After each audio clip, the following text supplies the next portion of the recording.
What's going on, y'all? My name is Walt, and welcome to my channel. Thank y'all so much for joining me. Today, I just wanted to give y'all a long overdue video covering a film that both as a child and now at my current age really means a lot to me in the horror genre. That movie is Candyman. I wanted to just share some of my thoughts, talk about some of the history behind the film, and a couple other little gems that I'll lay out as we get this thing going. But I encourage you guys to subscribe to my channel, like my stuff, share my stuff, get in the comments, good, bad, or indifferent.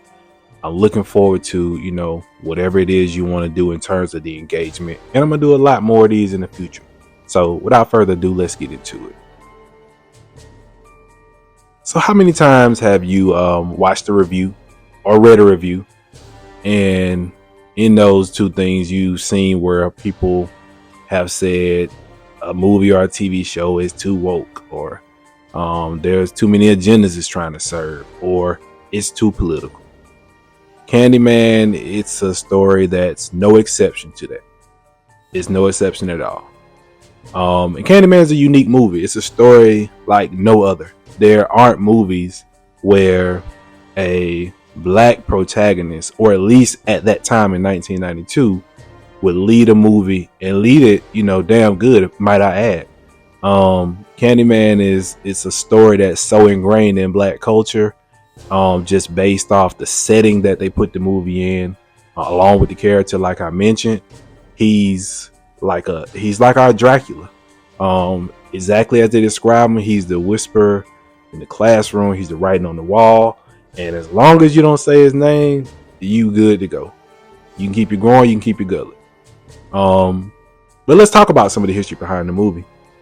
So, as you may or may not know, Candyman was one of the stories that was in Clive Barker's Book of Blood. And that original story was set in Liverpool, England.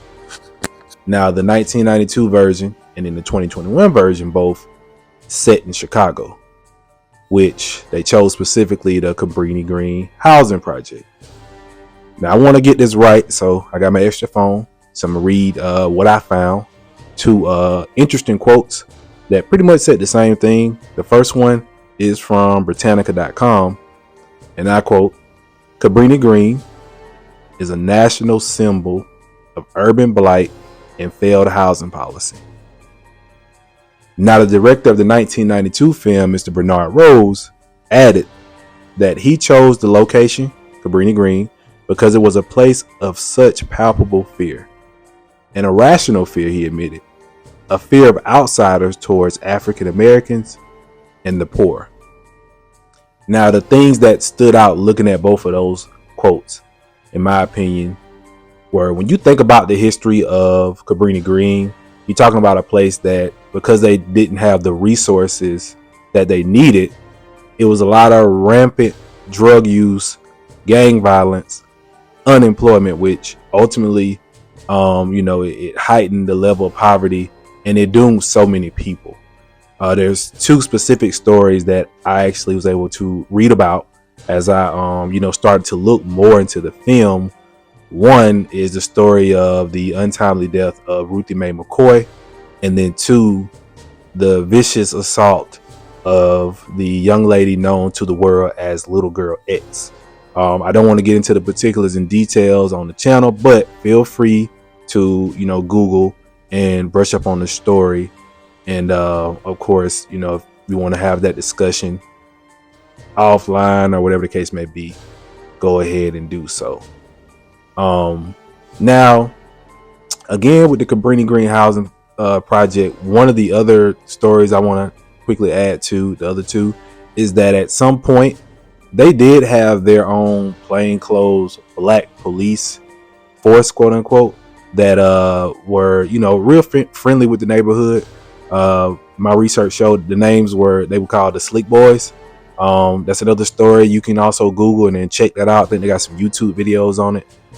So it's a lot of like rich history about this housing project, versus just this movie got set there, and that's what they went with.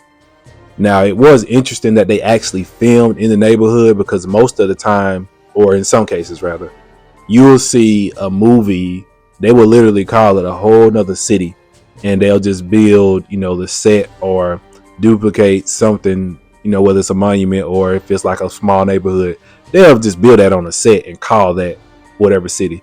A prime example of that is Barbarian, where the movie's supposed to be set in Detroit, but I think that they filmed that movie in Bulgaria. And as you can see, they was able to make that area, look like the specific version and section of Detroit that they wanted to try to get the film going for for that setting. So that was an interesting choice by Bernard Rose. But with that said, I actually thought that was one of the things that was missing when it came to the 2021 version, where they were in Cabrini Green, or the newly gentrified version of Cabrini Green, but a lot of the residents that you seen in the 1992 version were missing. Outside of William Burke in his 2021 version, who was portrayed by Coleman Domingo. If you look at the 1992 version, there's specific scenes like you see the gang members patrolling the neighborhood. If you remember Helen Lau, who's the main protagonist in the 1992 version, at her school, the custodians, they stayed in Cabrini Green, and she was, trying to initiate conversations with them about Candyman and what was happening in their neighborhood. But because of that distrust that, it seemed like they had with sharing, like, hey, what's happening in our neighborhood is happening in our neighborhood. We don't want you in on it. They were hesitant to share like the details with Helen, and really didn't converse with her or engage with her as she wanted to. But ultimately, in the old version, Helen does go to the neighborhood, befriends a few people. I know Jake he kind of served like our tour guide through Cabrini and put up the speed with what was going on. And, as he did that, people around there, they showed their distrust, just like the custodians I mentioned. But they was like, she got to be police, because the only way a white woman want to come down here is if they're the police, or they're trying to do something to, get somebody in trouble or cause some kind of issue with the residents. And ultimately, she was tied up in like so many things that the Candyman appears to have set her up into. And all of that took place to make up that first film. But yeah, in the 2021 version, it was a lot of that missing, and I thought that that's something that they could have capitalized on, which they didn't. In my opinion, it felt like the 2021 version was several different iterations of the story that they wanted to do. Between Nia DaCosta was the director, Jordan Peele contributed, and let me just look up real quick, because I don't want to leave anybody off of this little rundown, respectfully, so bear with me. So yes, Nia DaCosta was the director, and let's see what we got.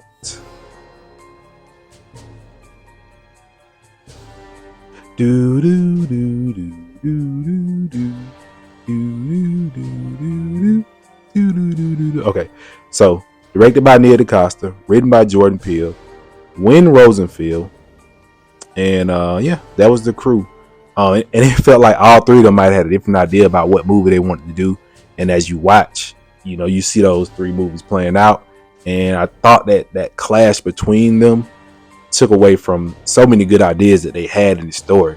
Like, for example, one of the first ideas is making Candyman be a part of the Hive, where it's not just one person that has the mantle. It's multiple people, depending on what they go through, whether it's injustice or they get killed, unjustly. They will become a version of a Candyman. Now, along with that good idea, there was some things that I thought along with that just didn't really work, which is, once you say, hey, these are going to be the rules of the story, after that, things have to make sense. And to me, if the rule is, well, if somebody goes through something,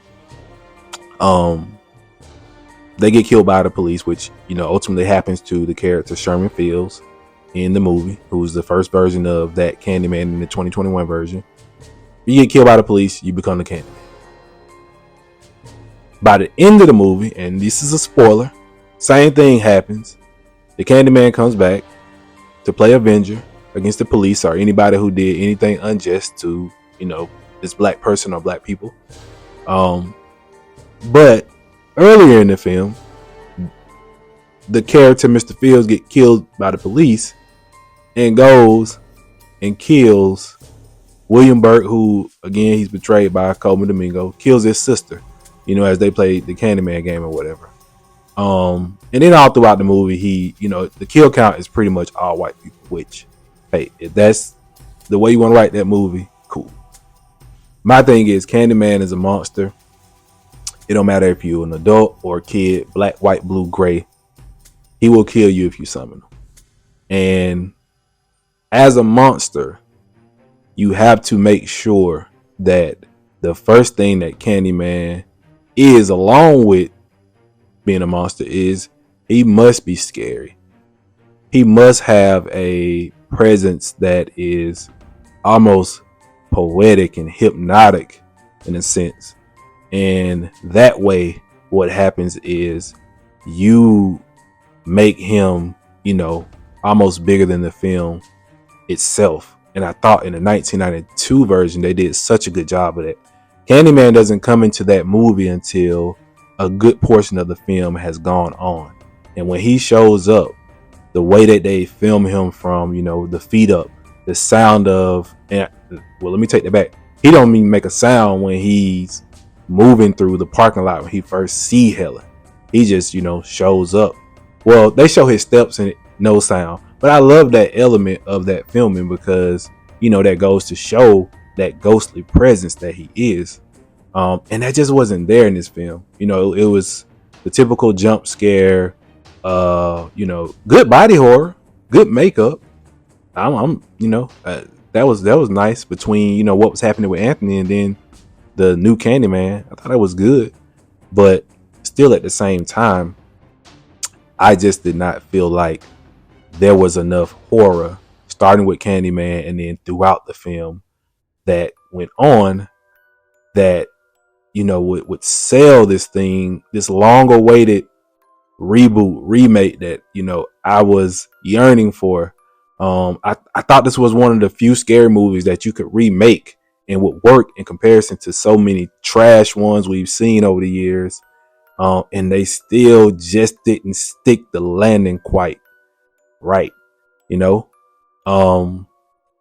the one thing that was also in the movie was they talked about gentrification and what happens to black neighborhoods when white people come in, if they buy different areas of it and they renovate it, which we see that's going on a lot where we are from.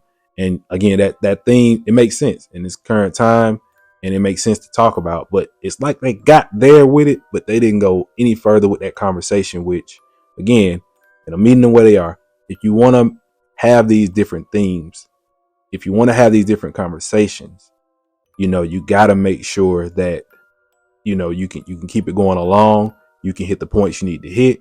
And if you say this movie is being made to speak to a certain audience, speak to them. Don't just throw it there or ham fist it in or make it so heavy handed. And then you just, you gone. It's not going to work. It's not going to make sense. And just speaking of things, another thing that this movie was all about was over policing. And that was clear from the start of the 2021 version to the end. If the theme is over policing and you have the main character essentially at every murder scene, at some point, this person's supposed to become a suspect to these police who are so overzealous and trying to, do things to make the community uncomfortable. At no point until the end does Anthony have an interaction with the police. And by the time that happens, it is so cartoonish and it is so it is so cheesy that I was just like, that's it. That's how that happens. All right. All right. But yeah, I thought that was a part of why they didn't stick the landing with the film. Um, and again, like I was saying with the three different movies and the way that looked, I know for a fact that that was the case because there is a script that's floating around that I actually had privy. I was privy to get um access to, and it's a completely different film with some of the same stuff, but completely different. Just completely different. Which I think that film still would have needed some tweaking, but would have worked better than what we got. And I'm gonna be completely honest. I thought this movie was trying to follow in the footsteps of Get Out, which that's a big task to try to take on. Because my thing about Get Out is if you strip all the racism, the classism out of that movie and all those deep talking points people love about the film, you still will probably have a solid horror movie about trafficking and invasion of the body snatchers, so on and so forth. Um, and I think that gets lost when we talking about the greatness of Get Out, because you getting films like Master, shows like them, movies like Bad Hair, Dash Cam, uh, and a lot more things that are trying to duplicate the same formula, but the detail and the storytelling is just not there. Um, because I think what people fail to realize, we have to be honest when it comes to horror. It's considered a low brow genre where, if you think about it, one of the first horror movies to really change the tide from the cheesy B level, movies you can rent from your local video store back in the day was The Exorcist. It really did change the way that people viewed movies, and it started to make people take horror seriously. And then I think we did get into a place where we started getting real themes in these horror movies, and people really started, getting, it got serious. It got serious, and we started watching the movies and looking for these different things and relating to these different things that were a reflection of what was happening in real life. But yeah, Get Out tried its damnness to do that, and it hit some points, but then especially going towards the third act in the movie and everything, it just didn't work. And again, this is a spoiler. So at the end of the movie, the iconic Tony Todd finally shows up as Candyman. And the CGI that they used to try to make him look young, I just don't know why they did that. Because I think we all grown at the end of the day, and we're at a point now where we understand he's aged. It's not like Tony Todd is in a place where he's bowled over and can't walk, and he can't, do what they had him do in the film. Tony Todd still looks, decently fine as far as, having him put back on that same Candyman coat, the hook, and whatever you want to do to, make him look like how he looks. He still looked fine to me. So I think it would have still worked. Maybe if you want to put hair on his head, because I know he has a clean shaven head. Now, you want to put some hair on his head, put a wig, do what you got to do. But the CGI, I just wasn't feeling it. And while I know that part probably drew a lot of applause in the theater, it didn't draw no applause in mine, unfortunately. It wasn't good. But those are my thoughts. Like I said, I appreciate y'all for joining me. Thank y'all so much for giving me your time, your view. I'm looking forward to doing these again, and with maybe a lot more detail, and maybe my audio, and I'll get better. The bigger you get, or hopefully the bigger I get, the better everything will be as far as the quality. But for now, that's what you get. So appreciate what you get. But thank y'all so much. My name is Walt. I'm signing out, and till the next time.